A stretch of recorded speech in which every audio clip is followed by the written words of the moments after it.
Hello, my name is Jordan, like the river. Welcome to the continuation of our women's Bible study on persecution. This one is actually not going to be directed towards India because I'm actually doing something else for them since they need a more fundamental teaching. But since I started it, I wanted to finish it. So we're going to continue our study on persecution. I gave you the questions last week, and I told you to read the book of Esther, Philippians, and the second chapter of James. I hope you did that. If you are with a small group of ladies, I suggest that you pause this video and talk about the questions among yourselves, because really this is just to engage in the questions and to really think about the readings. And then you can just come back to next week's video after you read the book of Philippians again, and then create a list of similarities and a list of differences of Paul and Philippians to Esther. And then next week, that's what we will be talking about. So for everyone else who is studying alone, please follow along. You could put your answers in the comments below. So I suggest pausing the video now and letting me know what you think before we move forward. Okay, so now we're going to look. I just want to remind you of the fruit of the Spirit.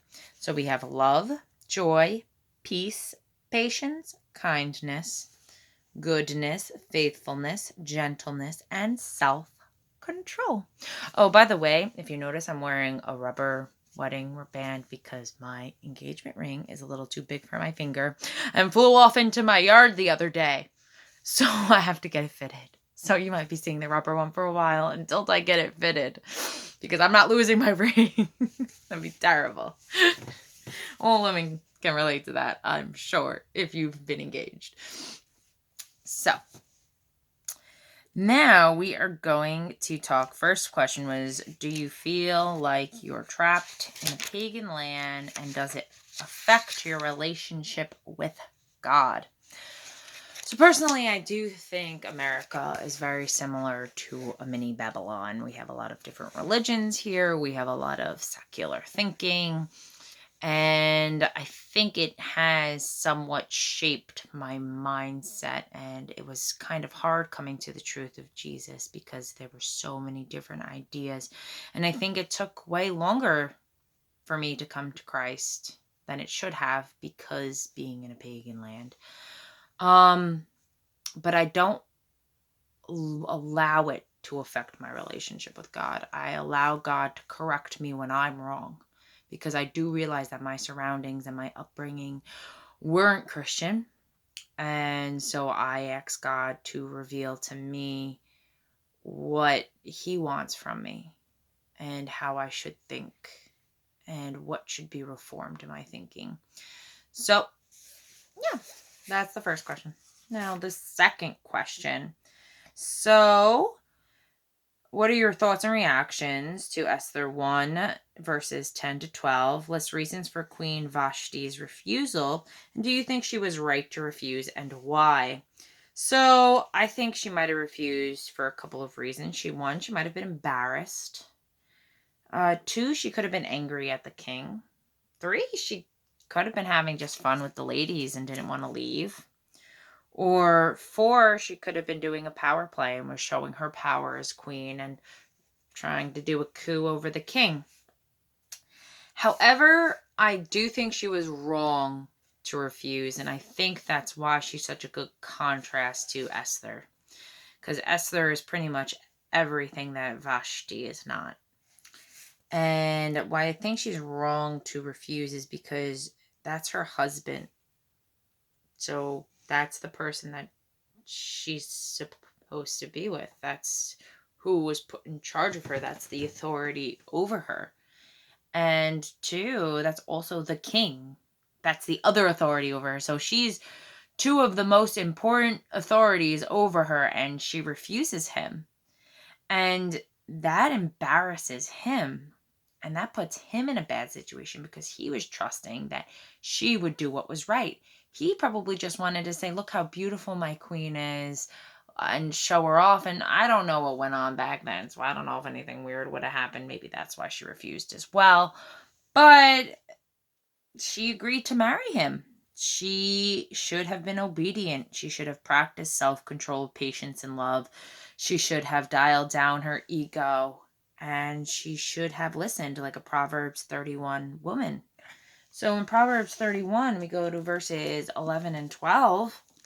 It says, "The heart of her husband trusts in her, and he will have no lack of gain. She does him good and not harm all the days of her life." So now she alarms the king when you further read, and he thinks, okay, if I don't set an example of Vashti, all the women are going to refuse their husbands. And we're taught in the Bible as women of God that we are created equal to our husband and we are his helpmate, but we should be submissive to him just like he's supposed to serve us like Christ did the church. It's a give and take relationship. You shouldn't just embarrass him. You should listen to him. And if you don't agree with him, have a conversation with him in private and see if he'll meet you.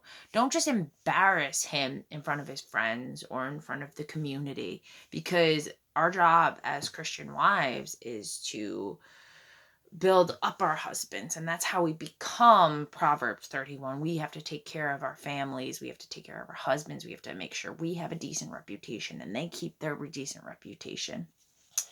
And I think Vashti really failed to do that.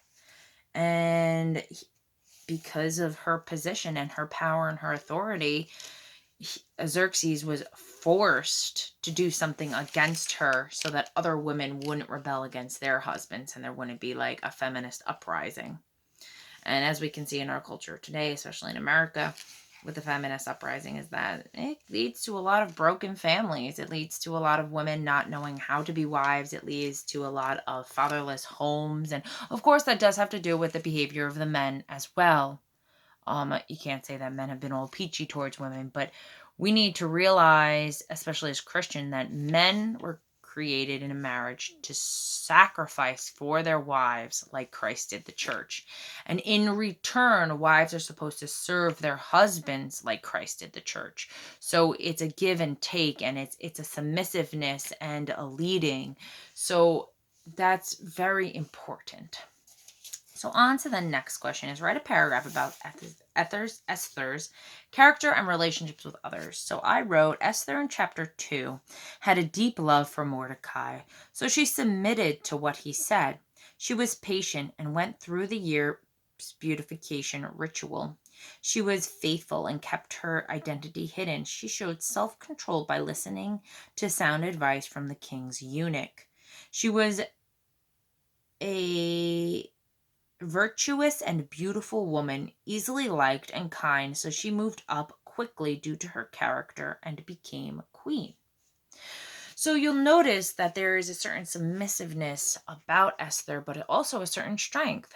She was scared. She was ripped out of her home, but she still spoke to Mordecai, who was her guardian, and she still spoke to the king's eunuch, and she took advice. She did what they said. It was sound and wise advice. She didn't just take some silly advice. It was sound and wise advice from people who knew better than her.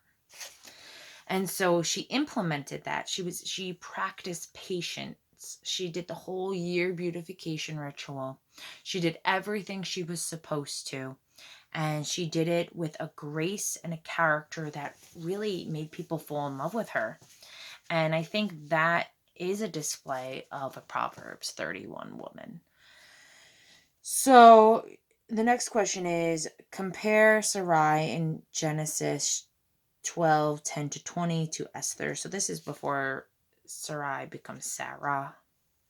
She's not Sarah yet. It's Sarai and Esther.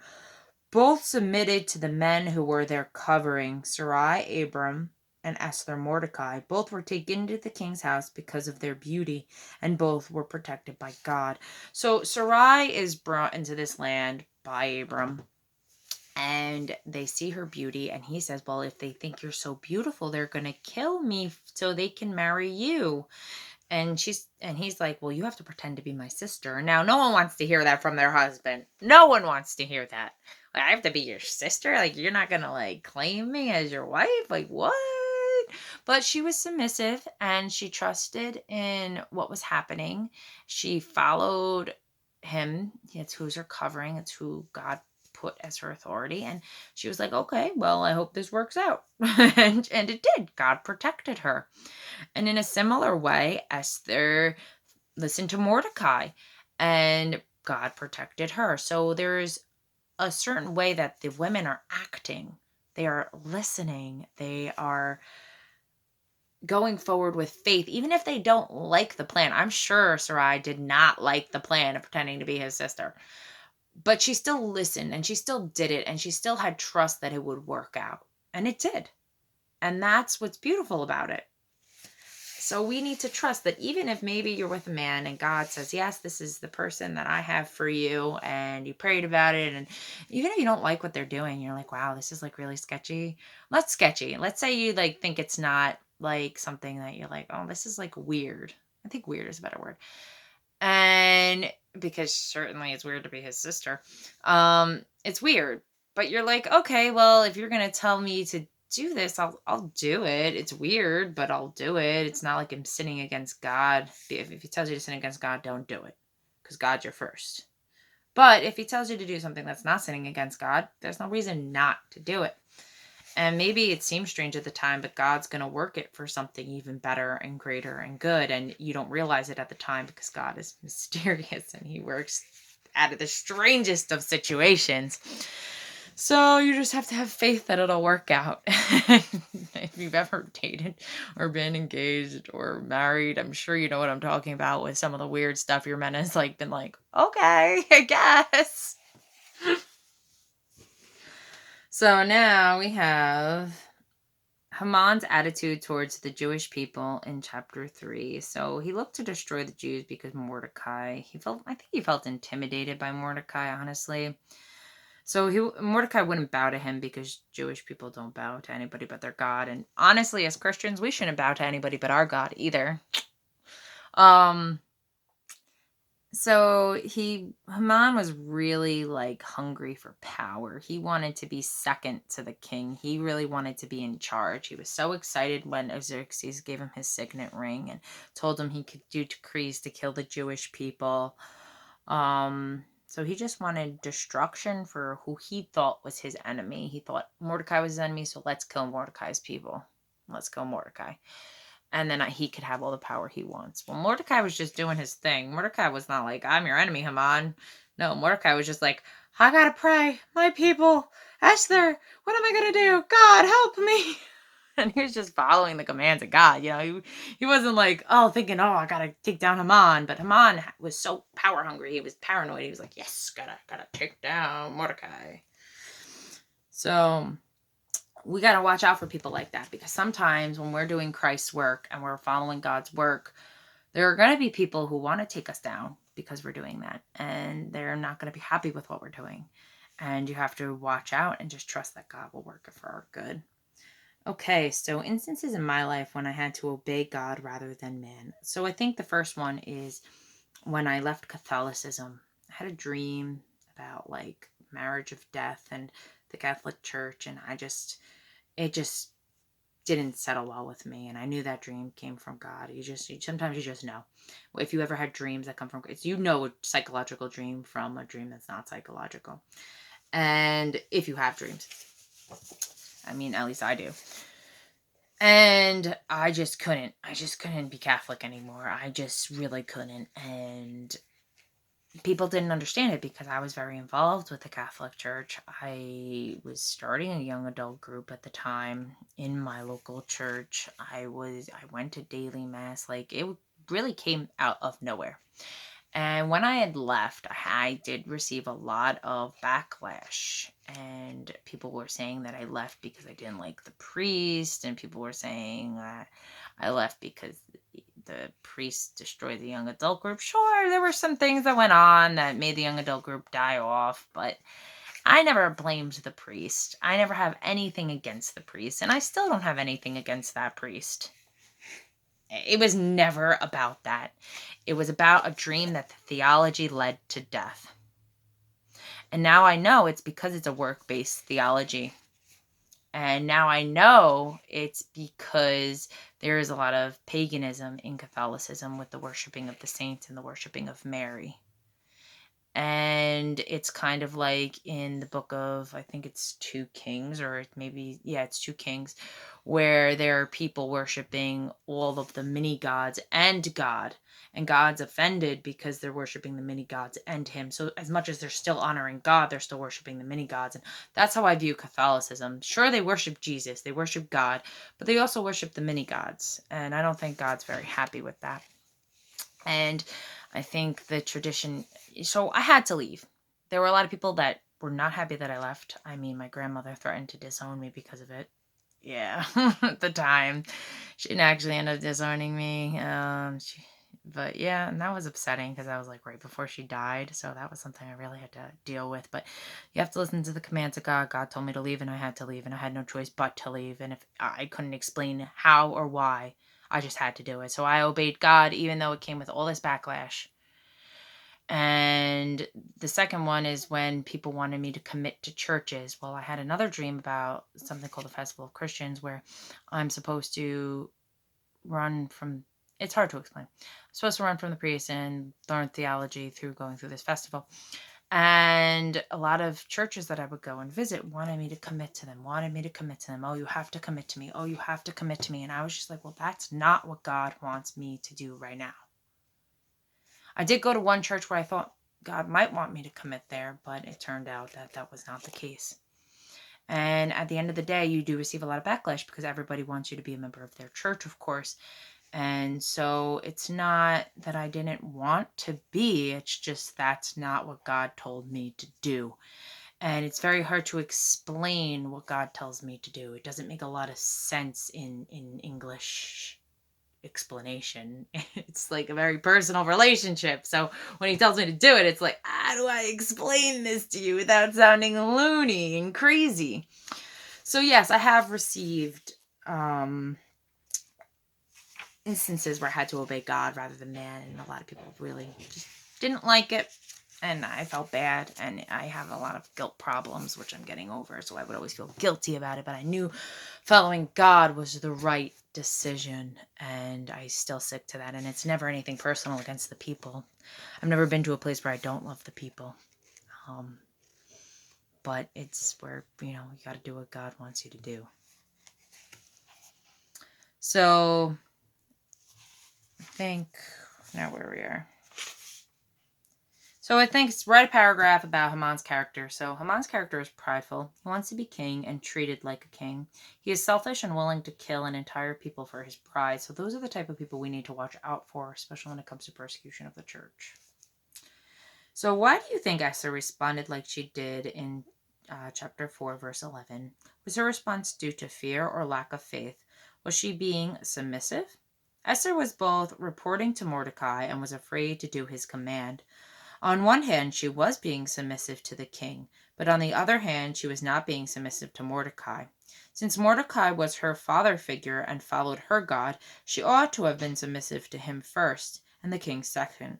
Listening to God and the people of God always comes before submitting to unevenly yoked people of the world. She turns around in chapter 4, verses 12 to 17, and comes to the conclusion that she should follow God. So remember, always follow God first. That's the moral of that story. No matter who's giving you backlash, you follow God first. And she really should have listened to Mordecai because Mordecai believed in her God and was from her God. So she does come around though, because it does seem like in the first part she's just reporting, and in the second part she's like, oh well, okay, your plan makes sense. So now it's, how does Philippians 2:13 relate to Esther 4:14? No matter the situation, we should be working for God's glory. So in whatever situation you are in, you can work for God's glories. And don't forget that. You could be in the strangest situation. You could be in a secular area doing something that you don't necessarily want to do, but you can use that for God's glory. And you got to think about that when you're there. And I have to work on this too. You have to think about that. How can I use this situation I'm in right now for God's greater glory? In verse 5:4, so chapter 5, verse 4, Esther has faith in God to conduct her plan to save her people from persecution. She gathers the faith she didn't have before and has self-control and patience in conducting her plan rather than requesting outright what she wants. She allows time to win the king over and to take down Haman. So this is question 10. It just reminds us that we should really be working hard to make plans that are smart and wise. So now question 11. I don't think we're going to finish all the questions in this video. I know it's going to cut me off. So I'm going to do another part to do 11 to 14. So see you in the next section. God bless.